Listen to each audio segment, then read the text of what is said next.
नमस्कार। इस अगले वीडियो में हम देखेंगे मीन लग्न पाइसेस एसेंडेंट वालों के लिए दिसंबर का महीना कैसा रहेगा। थोड़ी सी झलक मैं एनुअल वीडियो का भी दूंगा क्योंकि शॉर्टली एनुअल वीडियोस बनेंगे 2025 के। अभी मंथली वीडियोस में कुछ मेजर पॉइंट्स हैं वो बता देता हूँ। Good period for finance. देखिए 9 अक्टूबर से ही गुरु वक्री हुए हैं थर्ड हाउस में और आपके आय स्थान की ओर इनकी जो डायरेक्शन है वो आय स्थान की ओर है। तो इंक्रीज़ इन कैश फ्लो और ये सिचुएशन आपकी 3 फरवरी तक ही रहेगी। और सेकंड हाउस के जो राशि स्वामी हैं मंगल, उनकी पोजीशन भी अच्छी है। नीच के हैं लेकिन पंचम भाव में हैं। नीच राशि में है मंगल लेकिन पंचम भाव में होने से उनकी पोजीशन अच्छी रहती है। और यहाँ पे वक्री स्थिति में है मंगल। वक्री कब से कब हैं देखिए 7 दिसंबर से, मैं दिसंबर की बात कर रहा हूँ, 7 दिसंबर से 24 फरवरी तक वक्री स्थिति में रहेंगे। लेकिन 5th हाउस में रहने की वजह से खास करके कर्क राशि में जब तक हैं 21 जनवरी तक, तब तक राशि स्वामी सेकंड हाउस की अच्छी पोजीशन में है। और 3 फरवरी तक बृहस्पति वक्री हो करके आय आपकी इंक्रीज कैश फ्लो में इंक्रीमेंट देंगे। खर्चे आप लोगों के कंट्रोल में नहीं हो पा रहे, कुछ लॉसेस भी हुए होंगे ऐसा है क्योंकि 2023 जनवरी से ही 17 जनवरी जो 2023 से ही शनि आपके 12वें स्थान पे है जो कि व्यय स्थान है, यानी खर्च का स्थान है, हाउस ऑफ एक्सपेंसेस। यहाँ पे शनि होने के और ये आपके धन स्वामी जो धन है, आय स्थान ये है, ये धन के राशि स्वामी हैं मकर राशि के 11th हाउस के लॉर्ड। धन स्थान के स्वामी जब खर्च में चले जाएं तो ऐसे में जो आपके एफडीज़ हैं वो डिप्लीट हो रहे हैं, या यानी कहीं ना कहीं आपकी वेल्थ में एफडीज़ को टूटना पड़ रहा है और आपको अपने खर्च को मीट करने के लिए you are having to deplete your wealth. यहाँ शनि का दूसरा रोल होता है 2025, जो कि अब 4 महीने बचे हैं आपके 12th हाउस में। 12th हाउस 4 महीने के बाद आपके लग्न में जाएंगे। ये साढ़े सती का भी पीरियड रहा है, साढ़े सती का फर्स्ट फेज़ रहा है, पहला 2.5 साल जो रहता है। और मेन 2.5 साल अगले मार्च के बाद से 2025 मार्च के बाद से 2.5 साल साढ़े सती का मेन पीरियड रहेगा। तो यहाँ पे आइसोलेशन, क्योंकि जब तक ये 4 महीने और हैं इसमें आइसोलेशन में, यानी अगर आप गवर्नमेंट जॉब में भी हैं तो आपको एक शंटिंग पोस्टिंग मिल जाती है, जैसे नॉर्थ ईस्ट में कहीं या ईस्टर्न इंडिया या बिल्कुल सदर्न पार्ट ऑफ इंडिया में कहीं ना कहीं आइसोलेटेड जगह पे जहाँ आप कट ऑफ हो जाते हैं। ये संन्यास स्थान भी है तो किसी तरह से आपको डिसइल्यूजन कर देता है, जिसको उच्चाटन बोलते हैं, उच्चाटित कर देना, यानी इंटरेस्ट नहीं रहना दुनिया में, मोह माया के पीछे। लेकिन वहीं पे राहु का लग्न में होना, देखिए राहु यहाँ पे लग्न में आपको मटेरियल सक्सेस जरूर दिलाएंगे।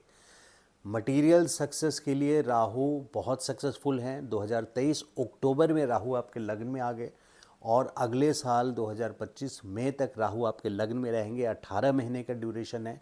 इसमें ये एश्योर कर रहे हैं कि जहाँ शनि आपके खर्च को बढ़ाएंगे वहीं पे आपको मटेरियल सक्सेस से मतलब है भौतिक सुख, मतलब इस दुनिया में रहने के लिए धन, सुविधा, रुपए, पैसे, जितनी चीज़ें हैं वो राहु आपको प्रदान करते हैं और आपको कहीं ना कहीं किसी ऐसे थोड़ा सा ज़रूरत से ज़्यादा मॉडर्न बना देते हैं। यानी आपका एक्स्ट्रा मैरिटल अफेयर भी हो सकता है क्योंकि आप नियम को नहीं मानेंगे। राहु का रूल है कि किसी रूल को नहीं मानना। तो ये स्कूल के रूल या ऑफिस के रूल में विश्वास नहीं रखता राहु। ये साम दाम दंड भेद, किसी भी हालत में आपको मटेरियल सक्सेस ज़रूर दिलाते हैं। राहु अगले साल मई 2025 तक हैं, लेकिन एक्सपेंसेस आपके यहाँ पे काफ़ी हाई रहेंगे। ये हॉस्पिटल का भी घर है, इसको ध्यान रखिए। हॉस्पिटल का और भी नेगेटिव चीज़ें हैं, मैं नहीं बोलूँगा सारी चीज़ें क्योंकि सब कुछ अप्लाई नहीं करता। एट द सेम टाइम वो आपकी अपनी जन्म कुंडली और दशा पर भी डिपेंड करती है। यानी अगर किसी का यहाँ पे सूर्य हुआ या जन्म का राहु हुआ, अगर सन सूर्य या सूर्य हुआ जन्म का जन्म कुंडली में और शनि का गोचर जो मीन लग्न वाले हैं सूर्य के ऊपर से हो रहा है, जो कि इस 2.5 साल में हो रहा है, तो जैसे जैसे सूर्य की डिग्री जो भी है, सपोज़ आपकी डिग्री 5-7 डिग्री शनि के गोचर से कम में है, तो उसी दौरान आपको गवर्नमेंट से प्रॉब्लम आएगी, आपके पिता को प्रॉब्लम आएगी, है ना। कोई टैक्स वायलेशन में आपको कॉम्प्लिकेशन आ जाएगी जी, अगर बिजनेस में है तो जीएसटी में कॉम्प्लिकेशन आ जाएगी, जीएसटी या कोई भी ऐसे टैक्सेस जो आपने फाइल नहीं किए हैं, तो सम प्रॉब्लम और the other from the government. Rahu है तो ये भी आपको किसी ऐसी चीज़ में यहाँ पे इम्प्लिकेट कर देंगे शनि जो नियम से विरुद्ध हो, पिशाच बाधा भी बोलते हैं इसको। राहु के ऊपर से, जन्म के राहु के ऊपर से शनि का गोचर, और 12th हाउस में होना ये तो बहुत ही खराब है। और केतु अगर हैं किसी के जन्म के यहाँ पे तो ये बहुत सीरियस इशू हो जाता है। अगर जन्म के केतु किसी के 12th हाउस में है और शनि का गोचर हो रहा है इस वक्त, तो medical insurance becomes a must. आप बिल्कुल सतर्क रहें अपने लिए और अपने फैमिली के लिए, खास करके अपने लिए मेडिकल इंश्योरेंस ले करके रखें, टॉपअप वगैरह करा करके रखें। एंड उसके अलावा अब मैं सूर्य राहु केतु को छोड़ रहा हूँ, जो आपकी जन्म कुंडली एक जनरल बिहेवियर जो शनि का 12th हाउस में इस वक्त आपका चल रहा है, वो यहाँ पे डेट, यानी डेट का भी घर है, रोग का घर है, कर्ज का घर है। तो रोग और कर्ज में वृद्धि लाएंगे शनि यहाँ पे अगले साल मार्च तक। तो 4 महीने रह गए हैं, ऐसा बोल सकते हैं कि साढ़े सती में 4 महीने रह गए हैं, साढ़े सती के फर्स्ट फेज़ में।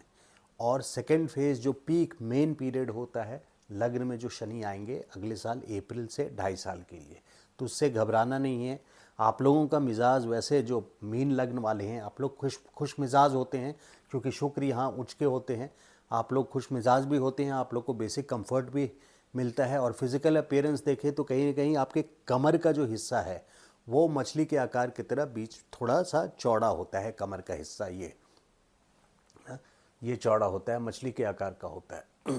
तो अगर कोई बर्थ चार्ट में कोई और प्लैनेट एस्पेक्ट नहीं कर रहे हैं तो मीन लग्न वालों के लिए तो राहु यहाँ पे मटेरियल सक्सेस इंश्योर कर रहे हैं। वहीं पे बृहस्पति इस वक्त 9 अक्टूबर से 3 फरवरी तक कैश के घर की तरफ, यानी आय, कैश फ्लो के धन की, इनकम की घर में सेकंड हाउस की ओर जा रहे हैं। फाइनेंस मिनिस्टर हैं और इनका उस तरफ डायरेक्शन होना एक अपने आप में ये बताता है कि आपके कैश फ्लो 9 अक्टूबर से 3 फरवरी तक बना रहेगा। और राशि स्वामी सेकंड हाउस के अच्छी पोजीशन में है, 5th हाउस में है। Keep expenses under control. Loan वगैरह आप लें तो बहुत सोच समझ करके लें, विद इन कंट्रोल लें, ओवर एक्सपेंस ना करें। और यहाँ पे कमांडिंग पोजीशन में अब हम मंथली पे पॉइंट पे थोड़ा ज़्यादा आते हैं। यहाँ 14 दिसंबर से ही, यानी 14 दिसंबर से देखिए सूर्य आपके वृश्चिक से निकल करके 15 दिसंबर से 13 जनवरी तक आपके धनु यानी दशम स्थान पे आएंगे। तो ये प्रोफेशन का घर है जहाँ कमांडिंग पोजीशन, अथॉरिटी आपको मिलेगा, आपके बॉसेस आपके फेवर में रहेंगे, आप कोई फेवर वगैरह मांग सकते हैं।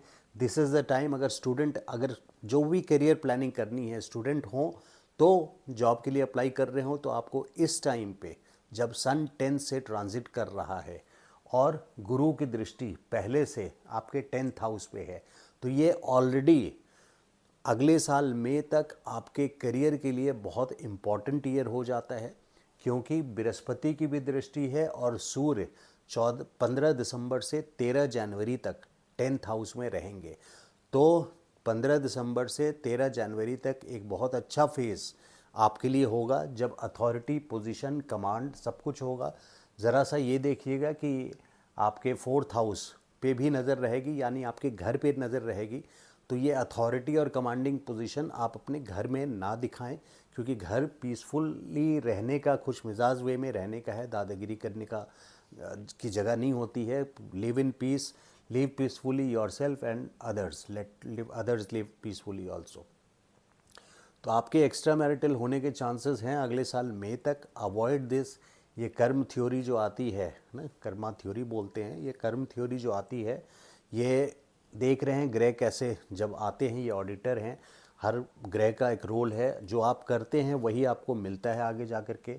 आपके स्पाउस के घर से केतु का गोचर हो रहा है, यानी 18 मंथ्स तक, 2023 अक्टूबर से 2025 मार्च तक, सॉरी मई तक, 2025 मई तक केतु का गोचर है। तो अपने स्पाउस के प्रति भी आपको बहुत केयरफुल रहना है। And business partner regarding health, business partner है तो कहीं ना कहीं आपके डिस्प्यूट हो सकते हैं, क्योंकि केतु कोई पीड़ा दर्शा रहा है कि योर बिजनेस पार्टनर से आपको कोई पीड़ा मिल सकती है। और स्पाउस हैं तो स्पाउस को कोई पीड़ा हो सकती है, संभवतः ये आपके कारण हो सकती है, आपके एक्स्ट्रा मैरिटल के कारण, या आपके कोई ऐसी हरकत जो ट्रेडिशन से हट करके है, जो समाज को नहीं मानता, वो राहु है। राहु आपके लग्न से, यानी ओवरऑल बिहेवियर आपका राहु की तरह इस वक्त होगा। मटेरियल सक्सेस के लिए बहुत अच्छा है, बट हर एक के लाइफ में कहीं ना कहीं वैल्यू एथिक्स कुछ रखना चाहिए। और आप तो बृहस्पति वाले हैं, नॉलेज वाले हैं, नॉलेज भी रखते हैं बहुत अच्छे, और खुश मिजाज भी रहते हैं, तो आपको राहु वाला बिहेवियर सूट नहीं करता। आप you live your life with values, that is for sure. तो राहु का रोल आप टेम्पररी जब जाएगा तो आई डोंट वांट टू से bleed through your nose, but what I mean is कि आप उस अपने कर्म पे पछतावा ना हो आगे चल करके, इसलिए मैं वार्न कर रहा हूँ कि this is what will happen. So be careful in this phase. Some pain to spouse मैंने लिखा है, और बिजनेस पार्टनर के बारे में अभी हमने बात की। और गुड सक्सेस ओवरऑल। अगर एक्सपेंसेस आप कंट्रोल में रख रहे हैं, खर्चे शनि की वजह से 12th हाउस व्यय स्थान, खर्चे का भाव, तो आपको आपके इस वक्त की कुंडली दिसंबर की जो मैं देख रहा हूँ, 3 जनवरी तक, 3 जनवरी तक पूरे दिसंबर, केंद्र के स्वामी बुध आपके भाग्य स्थान पर हैं, और आपके इधर बाकी 2 केंद्र के स्वामी लग्नेश और दशमेश स्वामी आपके 3rd में हैं। और ये दोनों ही बृहस्पति यहाँ से भाग्य के स्थान को देख रहे हैं, और भाग्य के स्थान में ही बुध हैं। तो चारों केंद्र के स्वामी का रोल आपके त्रिकोण में कहीं ना कहीं है। बुध का डायरेक्टली है, जुपिटर का एस्पेक्ट से है 9th हाउस में, त्रिकोण में। तो जो भी इंसिडेंट्स और लाइफ में इस वक्त सिचुएशंस और हैपनिंग होगी, वो आपके फेवर में होगी, और इम्पॉर्टेंट चीज़ें होगी, एंड पॉजिटिवली होगी, ये तय है। खास करके 3 जनवरी तक ये बात लागू होता है। और 13 तक आपको 13, 14, 15 के बाद तो मतलब 14 तक सूर्य हैं यहाँ पर, बुध आदित्य योग भी बना रहे हैं 14 दिसंबर तक। तो बुध आदित्य योग का भी आपको फ़ायदा मिलेगा। आकर्षण योग भी बन रहा है। देखिए शुक्र 11वें भाव से 5th हाउस को देख रहे हैं, तो जो लोग लव अफेयर में हैं उनके लिए भी ये एक बहुत अच्छा फेज़ है। 2 दिसंबर से 27 दिसंबर तक शुक्र मकर राशि में है, और मंगल की दृष्टि शुक्र पे, शुक्र की दृष्टि मंगल पे, या ऐसा बोलें कि 5th हाउस पे, लव अफेयर के हाउस पे। शेयर मार्केट में बहुत ज़्यादा रिस्क इस वक्त मत लीजिए। शनि देखिए खर्चे का घर है, आपको लॉस करा सकता है, ये लॉसेस के भी घर हैं, लॉस करा सकता है। और फाइनेंस मिनिस्टर अभी इर्रेटिक हैं। फाइनेंस मिनिस्टर मैं बृहस्पति को बोल रहा हूँ, इर्रेटिक मैं बोल रहा हूँ, रेट्रोग्रेड हैं।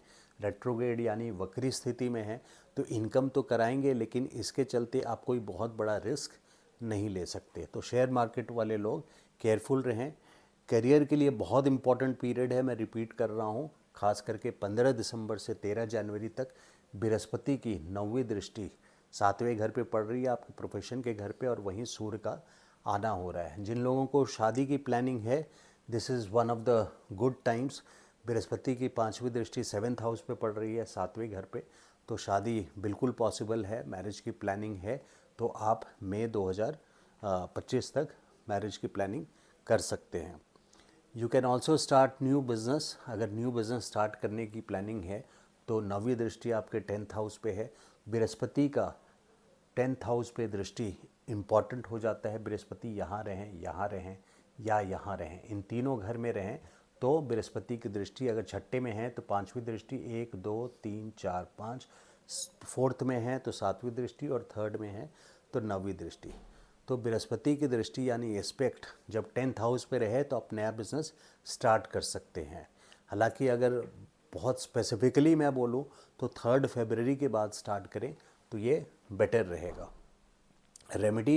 रेमेडी के लिए आपके देखिए राहु केतु हैं। राहु आपके वेल प्लेस्ड हैं यहाँ पे, बट कहीं ना कहीं इसको कंट्रोल करने की भी ज़रूरत है। अनऑर्थोडॉक्स यानी अनट्रेडिशनल रूल ना फॉलो करने वाला बिहेवियर हो जाता है। इसलिए राहु केतु के लिए विष्णु सहस्त्र नाम, क्योंकि कृष्ण विष्णु ही पहचाने थे राहु केतु को। अमृत जब बांटा जा रहा था समुद्र मंथन में, जब अमृत निकला था समुद्र मंथन के ड्यूरेशन में, तो राहु केतु देवताओं के लाइन में बैठ गए थे, उसी लाइन में बैठे थे जब, क्योंकि देवताओं को पहले अमृत पिलाया जा रहा था, और राहु केतु ने भी अमृत पी लिया, लेकिन सबसे पहले विष्णु भगवान उनको पहचाने, उन्होंने चक्र चलाया, तो अमृत पी चुके थे इसलिए अमर हो गए। तो उनका सर धड़ से अलग हो गया, सर हो गया राहु और केतु हो गया धड़ ना, लेकिन ये अमर हो गए।